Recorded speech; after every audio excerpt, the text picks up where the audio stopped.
Можно вот так, так, так, так, так, так, так, так, так, кружочек такой. Ждем. Сейчас он появится.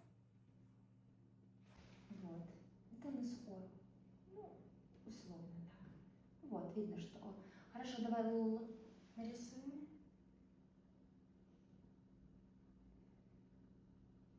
Да. Чуть-чуть еще соединим вот тут. Вот. Так. Г. Проверяем, что мы тут понарисовывали.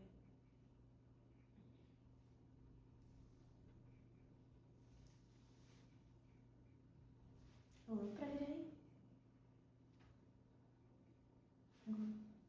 Одинаково, да? Ну, похоже, да.